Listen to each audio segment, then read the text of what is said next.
My parents spent my surgery funds on a Christmas car for my sister, calling it an investment, then dumped me at my aunt's door saying, "He's a burden, keep him." Years later, I walked back into their house with legal documents, ending their control forever. Hey Reddit, my parents made it clear I wasn't the child they cared about, so I left and built my own life. Thought that was the end of it. Turns out it wasn't. Let me start from the beginning. My name's Christopher. I'm in my late 20s now, working in automation engineering, living with my aunt and uncle. People usually assume there was one dramatic moment that broke us. There wasn't. It was a slow kind of neglect that never looked like a crisis until you were the kid living inside it. I figured out early that I wasn't really part of their idea of family.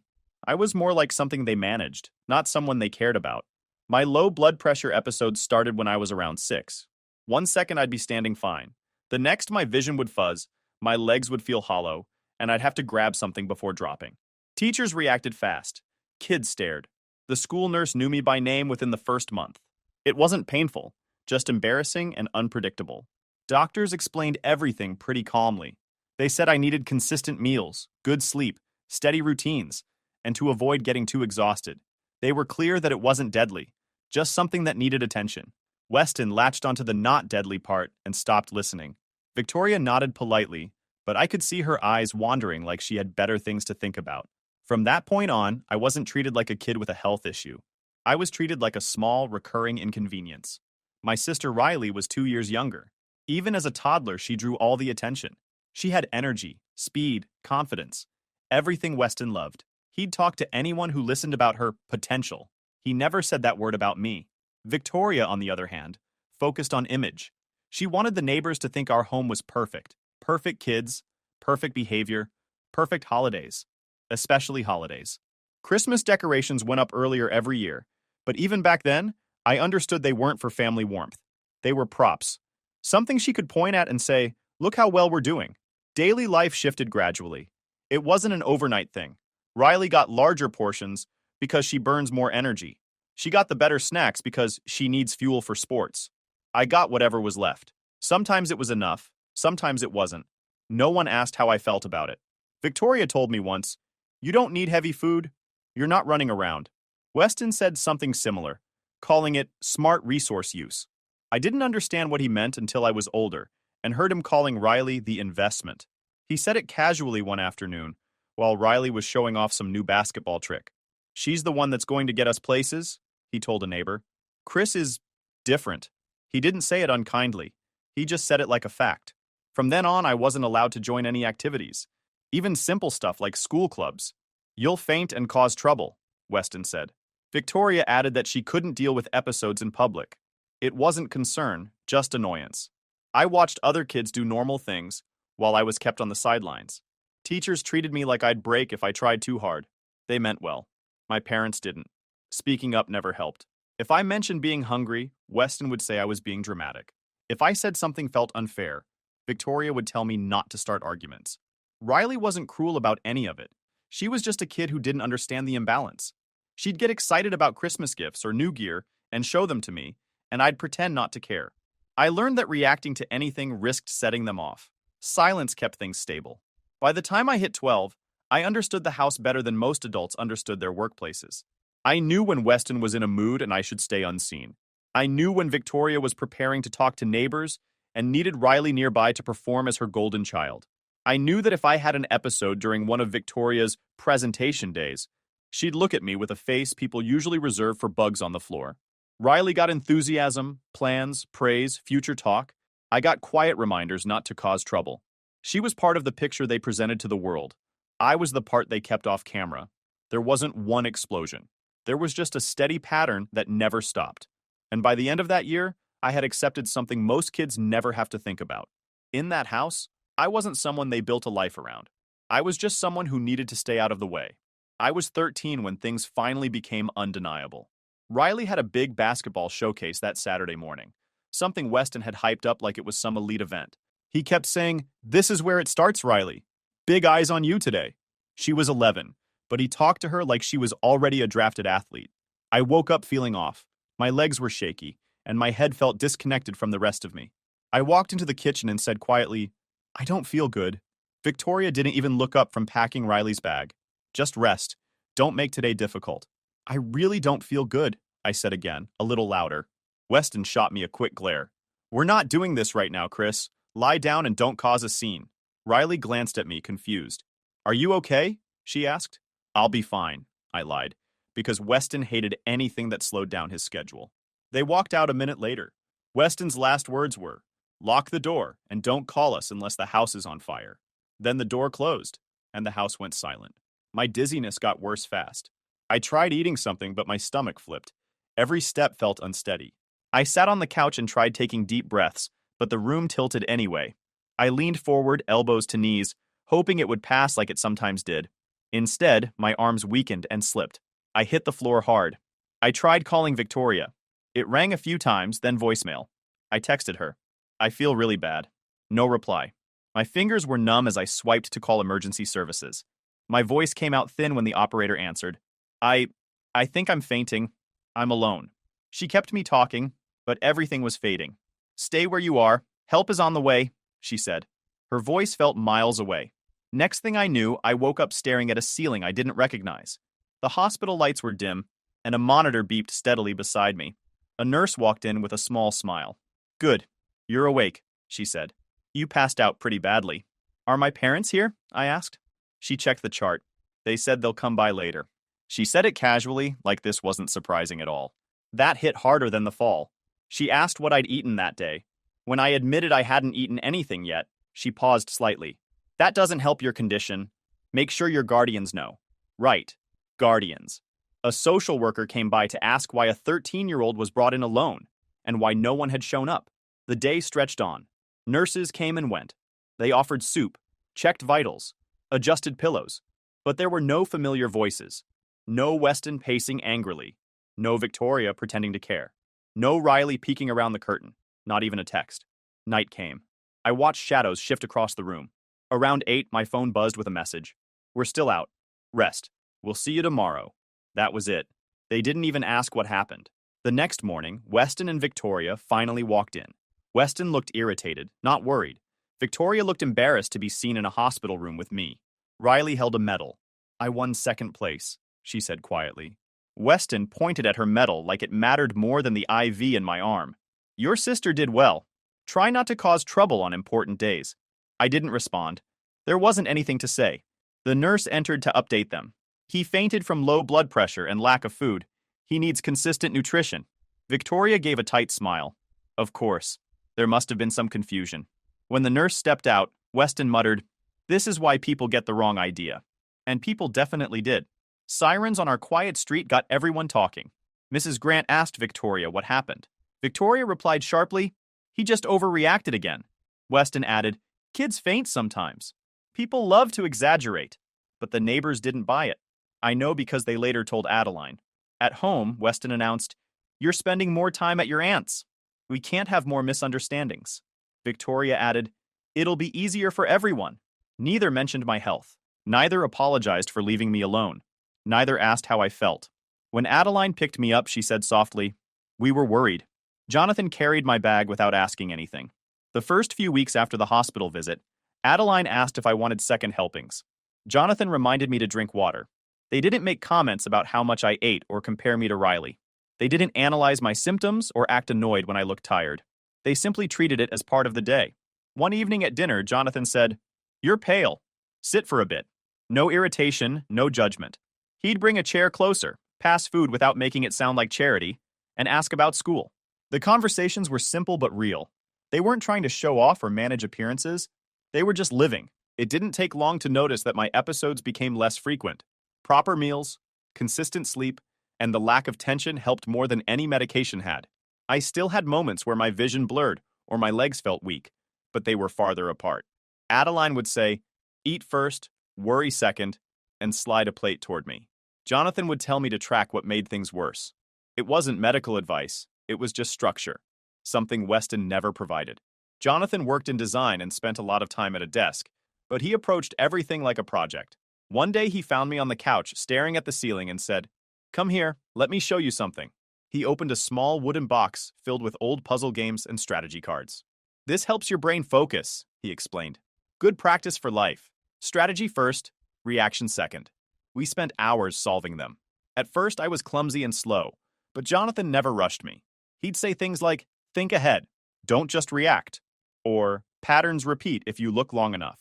It became our routine, and I didn't realize it then, but that structure laid the foundation for almost everything I'd become later. At school, teachers noticed I missed fewer classes. Some of them assumed it was because my health had improved. They didn't know the real reason. I wasn't living in a house that drained me. When I did go home on the occasional weekday, the shift in atmosphere was immediate. Weston had this habit of sighing dramatically when I walked into a room. Victoria would ask Riley about her day before even glancing at me. Riley was growing older, busier, and more wrapped in the spotlight Weston built for her. She barely had time to notice anything else. When Riley started joining more travel leagues, Weston became even more obsessed with her schedule. He'd brag to neighbors, coaches, even delivery drivers.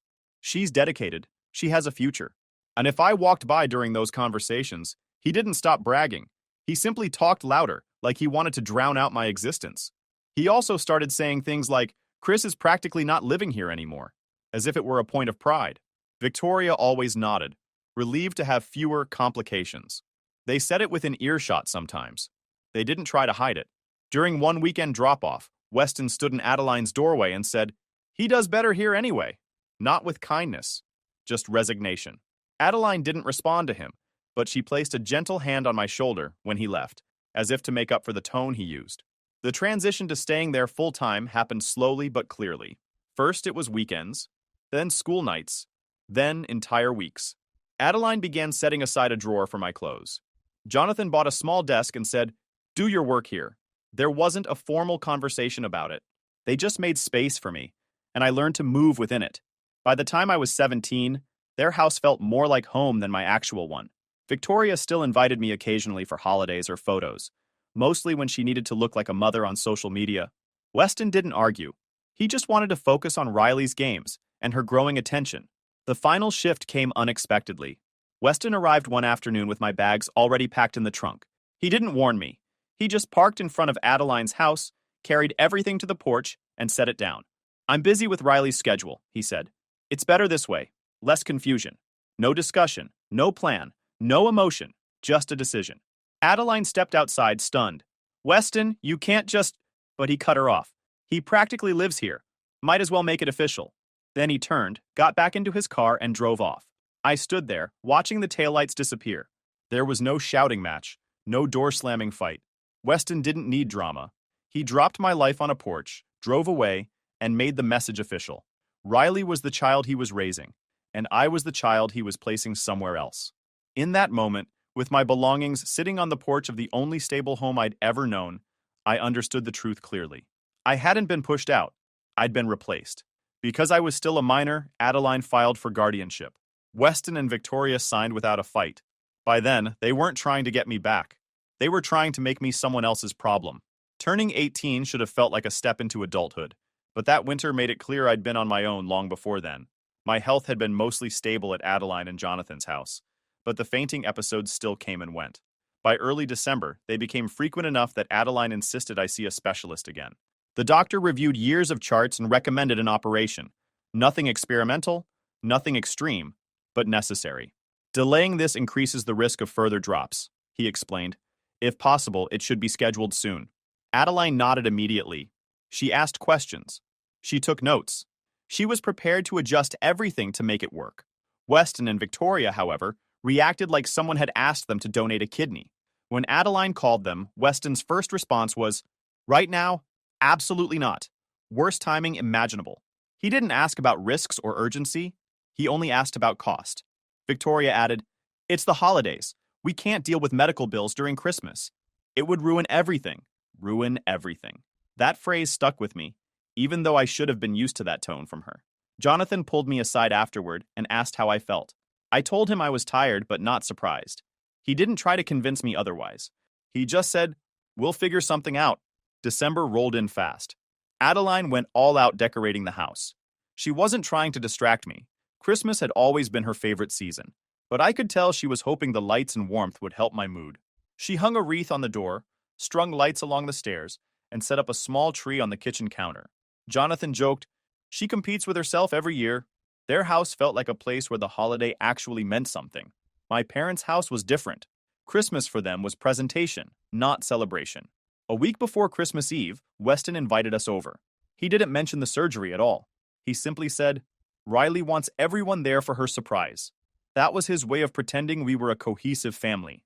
When we arrived, the driveway caught my attention first. A shiny white car sat parked neatly with a massive red bow on top. It looked like something out of an advertisement. Polished, perfect, expensive. Riley stood beside it, bouncing on her feet, unable to hide her excitement. She shouted, "Do you like it?" before anyone could respond. Victoria stepped out holding her phone, already taking photos. "First car! Christmas gift for our rising star," she said loudly, angling Riley toward the camera. Weston stood proudly behind them, chest puffed out like he had accomplished something heroic. Adeline whispered, "They didn't," but I could already tell they had. Weston waved me over. "Take a look, Chris. Worth every cent," he said. "A long-term investment." I didn't respond immediately. I just stared at the bow, the shine, the sheer price tag of it all. My operation cost less than that car. The timing wasn't an accident. I asked quietly, "So the surgery is?" Weston didn't hesitate. "We're not paying for that right now." Then he added, "This car makes more sense long-term than hospital nonsense." Victoria chimed in without looking at me. "Don't turn this into a scene. It's Christmas."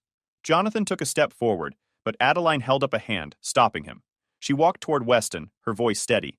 "You denied a medical procedure your son needs so you could buy a car?" Weston scoffed. "He's exaggerating the urgency." Victoria nodded. "Doctors always make things sound dramatic.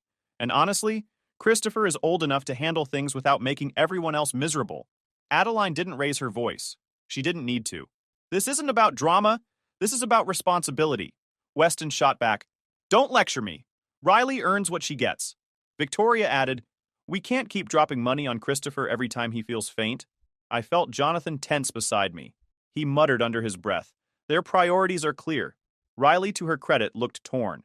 She said softly, "Chris, I didn't know." She meant it, but she didn't understand the full picture. None of this was her fault, but she was part of the justification. Adeline finally said, "Enough.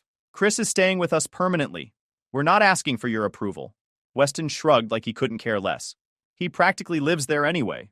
Victoria crossed her arms. "Honestly, it'll make things easier. He's always stressing the house out." There was no remorse, no hesitation. They were ready to lose a son if it meant protecting their comfort. Adeline turned to me and said quietly, "We can move forward with adoption, if that's what you want." I looked at the Christmas lights wrapped around the porch rails. The cold air made everything sharper. "Yes," I said. "I want that." It wasn't a scene. It was a decision. As we walked back to the car, Adeline's old, scratched one, I glanced once more at Riley's new vehicle. The giant bow fluttered in the wind like a flag planted in the middle of the truth. That night, Adeline and Jonathan started the paperwork at the kitchen table, and I stopped thinking of Weston and Victoria as something I needed to fix. I turned 18 before everything was finalized, but Adeline and Jonathan didn't stop just because the calendar changed. We finished the process anyway. When the adoption finalized the year I turned 19, it was almost anticlimactic. Weston and Victoria signed the papers like they were clearing a bill. No objections, no questions, no emotional display. Adeline hugged me tightly afterward and said, "Now we can actually plan your future." Jonathan added, "Clean slate. Start fresh." I believed him. The surgery happened a month later. It wasn't complicated, but it corrected the underlying problem the doctors had been watching for years. The thing that kept my blood pressure crashing out of nowhere. Jonathan stayed with me through the procedure, and Adeline handled every detail once I was discharged. For the first time, recovery felt peaceful instead of stressful. No guilt, no tension, just rest. I spent those recovery weeks sitting at the kitchen table with my laptop, doing basic things to pass time, browsing forums, watching tutorials, reading random guides about tech. Jonathan saw what I was watching one afternoon and asked, "Ever think about learning to automate stuff? It's basically puzzle solving with code." He knew I liked structure, logic, and anything that had rules. It wasn't a suggestion. It was more like he recognized the way I already thought. I didn't know anything about programming then, so I started with the basics. Simple Python courses, small exercises, printing text to the screen. It clicked fast. Coding had the same appeal strategy games once did. Clear input, clear output. No emotional manipulation, no guessing how someone would react. Just instructions and results. Jonathan encouraged me. Stick to a schedule, he said. Small practice every day beats random bursts. So I set one. Morning reading, afternoon coding challenges, evening practice scripts. It became routine. By 20, I had moved past beginner projects and started automating little tasks around Adeline and Jonathan's house, organizing files, tracking expenses, scheduling reminders. It wasn't impressive, but it felt productive. Adeline said, "This is helping more than you know," and she meant it. Being useful felt good. One day, Jonathan showed me a problem he had at work. He needed to extract data from hundreds of invoices manually. It took hours. I asked if I could try something. I wrote a crude script that read the files and pulled out the fields automatically. It wasn't perfect, but it saved him a few hours. Jonathan watched the program run and said, "Chris, this is real value." That was the moment I realized automation wasn't just a hobby. It was a path. I started applying for internships and junior tech roles. Most ignored me. A few companies rejected me outright because I had no degree. But one small software company brought me in for an interview because they liked the automation examples I sent. They hired me as an assistant developer. It was nothing glamorous. Maintenance tasks, documentation, testing modules. But I got access to mentors, and I learned fast. My lead developer, Marcus, once told me, "You think like an engineer already. You just need experience." So I absorbed everything. A PIS, workflow logic, data structures, automation frameworks. It felt like discovering a language I was meant to speak all along. By 21, I built my first major internal tool for the company. It automated a multi-step workflow employees used daily. Something that took 10 minutes now took 30 seconds. Management noticed. Marcus told me, "You saved us dozens of hours a week with that." That acknowledgement meant more than any grade or compliment I'd gotten growing up. Meanwhile, Weston and Victoria suddenly began resurfacing. Through others, not to me. A neighbor told Adeline, "Your brother said Christopher works in tech now. He always knew you'd be brilliant." Another person said Victoria was bragging about how she supported your computer interest when you were young. They hadn't bought me a single device in my life. Their version of events was fiction, but repeating it made them look like involved parents. I ignored all of it. At 22, I transitioned from junior to full automation engineer. The company trusted me with bigger projects, automating onboarding workflows, creating dashboards, optimizing back-end systems. I liked the work because it didn't depend on the moods of others. If something failed, the logs told me why. If something succeeded, it did so consistently. It was honest. By 23, I had built enough credibility to be considered one of the company's strongest automation specialists. Recruiters started messaging me on LinkedIn. One day, I received an email from a major tech firm, one of the biggest automation-driven companies in the country. They wanted to interview me for a full-time engineer position. Jonathan read the email over my shoulder and said, "See, someone finally recognizes what you're worth." Adeline hugged me and said, "You did this." Not them, you. When the offer arrived, salary, benefits, remote flexibility, I accepted without hesitation. It wasn't about the money. It was about stability. Proof that the years of being sidelined at home didn't define me. Around that same time, Weston attempted to message me on social media. He wrote, "Heard the news. Proud of you. You should stop by sometime." Victoria commented on my job announcement with, "We always believed in you." I didn't respond. I didn't even feel tempted. By the end of 23, I was financially secure, building a future on skills I earned myself, and living with the only people who ever showed me what family meant. I could have moved out, but staying made sense. I helped around the house, covered expenses, and kept my routine steady. Weston and Victoria existed like strangers in another life, irrelevant to the one I was creating. And for the first time, I was completely fine with that. I was 24 and settling into my role as an automation engineer when everything shifted again. Late one evening, after a long day debugging workflows, I came home expecting the quiet routine Adeline and Jonathan kept. Instead, I saw an unfamiliar pair of shoes at the door. Expensive ones, the kind Weston liked buying to fit the family image. Inside, Riley sat on the edge of the couch, elbows on her knees, staring at the floor like she couldn't hold her head up anymore. Her hair was messy, her clothes wrinkled, and she looked smaller than I remembered. When she glanced up at me, her eyes were red. "Chris," she whispered, like saying my name alone took effort. I shut the door softly. "What happened?" She shook her head first, like she couldn't sort the story. Adeline came from the kitchen, placed a glass of water in front of her, and said, "She showed up an hour ago. Didn't say much until now." Jonathan added, "She's safe. That's what matters." But even he looked shaken. Riley took a breath and finally said, I couldn't stay there anymore. She didn't need to specify which house. She looked exhausted in a way sleep couldn't fix. Her shoulders slumped forward, her hands trembling slightly. She wasn't the loud, confident girl Weston had built into a showpiece. She looked like someone who had been carrying weight far heavier than anyone realized. I tried, she said. I really did. I sat across from her. Tell me from the start. She nodded slowly, gathering herself. After you left, everything got worse. Dad wanted to make sure I didn't lose focus. He said the car was proof of what he expected from me. He called it an investment he wasn't letting go to waste. I'd suspected as much. Weston never gifted anything without strings attached. Riley continued. Every day was practice, training, film study. If I wanted to see friends, he'd say, "You're not throwing away years of work for childish nonsense." Her voice shook. He said I had no idea how much he spent on me. What about Mom? I asked. Riley let out a tired laugh. She guilt-tripped me constantly. Don't make us look bad. People are watching. Families sacrifice for success. She swallowed hard. She blamed me whenever Dad got angry. She said I was stressing him out. The patterns were familiar, just focused on a different target this time. She rubbed her face with both hands. And the car? It wasn't freedom. It was leverage. Dad said, if you quit basketball, I'll take it back and cut off everything. Don't forget who gave you opportunities. I didn't interrupt. She had never spoken this openly before. Riley's voice lowered. When I turned 22, I told them I wanted to quit. My knee's been getting worse. The doctor said I should rest.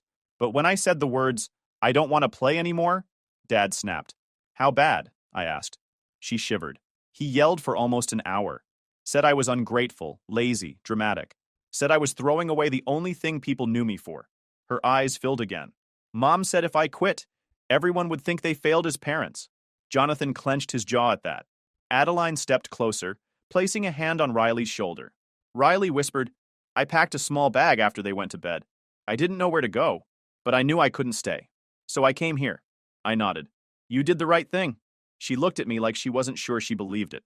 Adeline leaned forward. You're staying with us. No conditions. Riley's face crumpled, relief mixing with exhaustion. Thank you, she breathed. That night, after she fell asleep in the guest room, I sat at the dining table with my laptop. Jonathan pulled up a chair beside me. What's the plan? He asked. I need to know her rights, I said. All of them.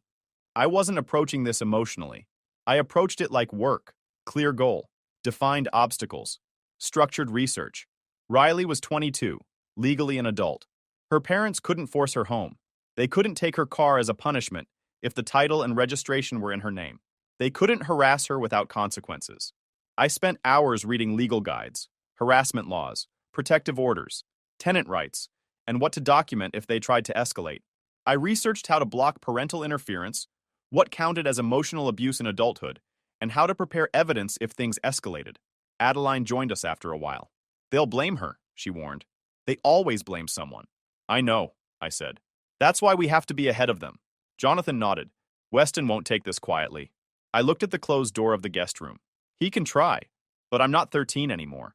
This was the first time I felt the shift clearly. Growing up, Weston had all the power. Financial, emotional, physical.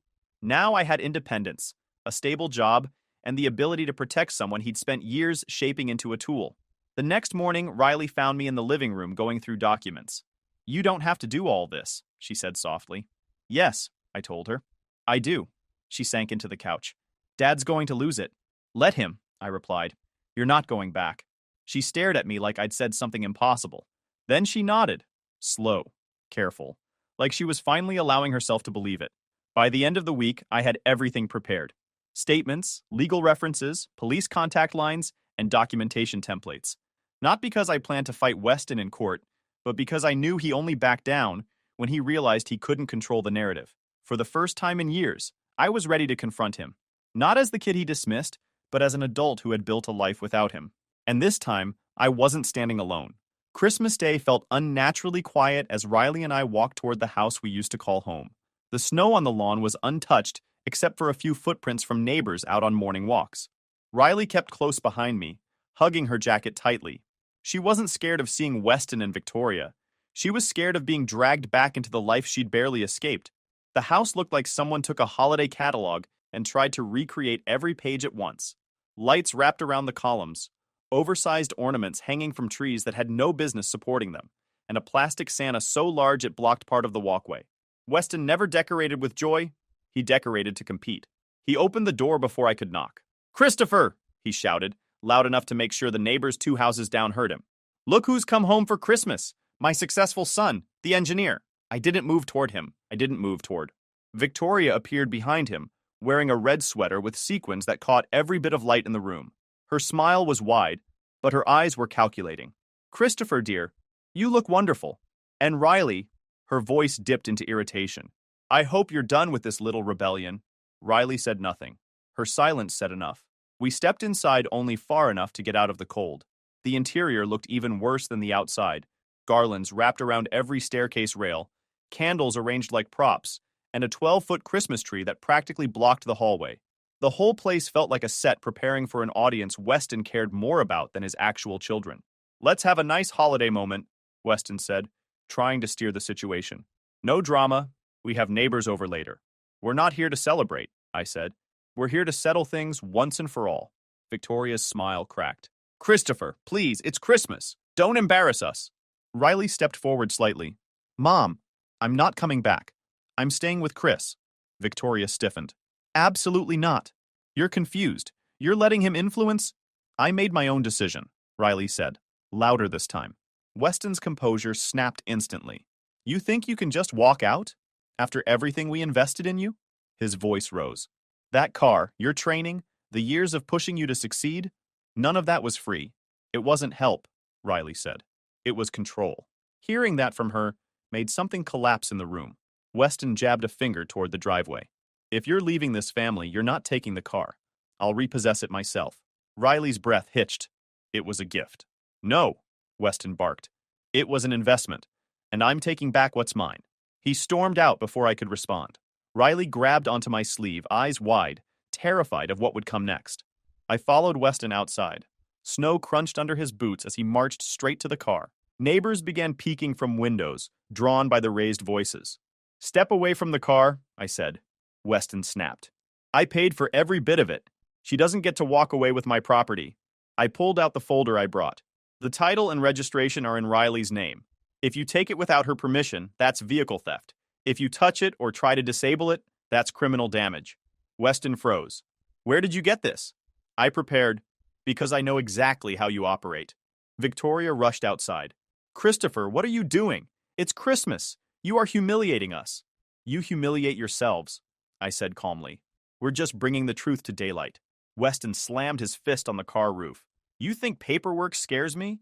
You think you can turn my own daughter against me?" Riley stepped beside me. "Dad, please stop. I just want peace." Her voice cracked, but she stood her ground. He pointed at her like she was a stranger. "If you leave, don't expect anything from us again. No help, nothing." "You've never helped me," Riley said quietly. That line landed harder than anything else could have. Inside the house, Victoria was pacing in the doorway, whispering frantically, "People are watching. People are watching. Christopher, enough. You're ruining our holiday." I opened the folder fully and handed Weston a set of papers. "Here's what happens next. As soon as the courthouse opens again, I'll file for a no-contact harassment order. Any attempt to intimidate, track, threaten, or interfere with Riley or me becomes legally actionable." Victoria blinked in disbelief. You can't do that." "To your own parents?" "You made it easy," I said. "These statements document years of coercion toward Riley. Notes from doctors you ignored. Riley's written account of emotional abuse. Evidence of your attempt to take the car back. Everything is prepared." Weston's face darkened. "You think you can drag us to court and win?" "I don't need to win," I said. "I just need to set boundaries. And the law is on Riley's side now." Neighbors were openly watching now, some standing on porches, some whispering, some recording on their phones. Weston's greatest fear, public humiliation, wrapped around him like the cold air. He barked, "We're still your parents." I shook my head. "You're people I used to know, that's all." Victoria's eyes filled with frantic panic. "Christopher, please, think about what this looks like." "I am," I said. "For the first time, I'm thinking clearly." Riley touched my arm. Her voice was soft but firm. "Let's go." I opened the passenger door for her. Jonathan rolled down the window slightly from the driver's seat. "All done?" I nodded. "They know everything now." As Riley got in the car, Weston shouted behind us, "You'll regret this! Both of you." But neither of us turned back. We drove away while the lights of that over-decorated house blinked in the mirrors. Loud, bright, desperate. A perfect symbol of people who cared more about image than truth. I didn't lose a family. I walked away from people who never were one. If you enjoyed this video, please hit that subscribe button. It really helps the channel and help us bring you more and better stories. Thanks.